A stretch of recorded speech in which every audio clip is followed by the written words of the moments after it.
Hi అండి. బాగున్నారా? మేమైతే చాలా బాగున్నామండి. ఈరోజు మా ఇంట్లో టిఫిన్‌కి బదులు దోస వేశారు మా మిసెస్.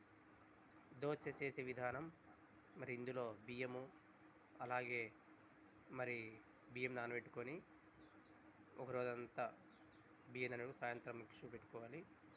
అలాగే ఆహ్, అందులో వంట సోడా, మరి అలాగే మినుబ్యాలు, అలాగే మరి అన్నం ఏసుకోవాలి ఎర్రగా రావాలంటే.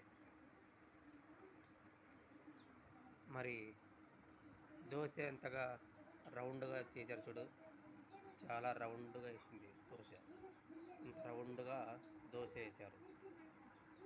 మరి అలాగే చట్నీ కూడా ఎర్ర చట్నీ.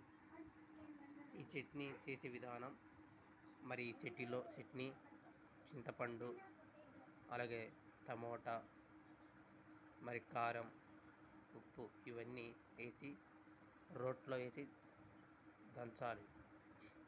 మరి ఇవన్నీ కూడా మీరు ఈ విధంగా కూడా మీరు చేర్చుకోవాలంటే మరి నచ్చితే లైక్ కొట్టండి. అలాగే సబ్స్క్రైబ్ చేసుకోవాలని ప్లీజ్.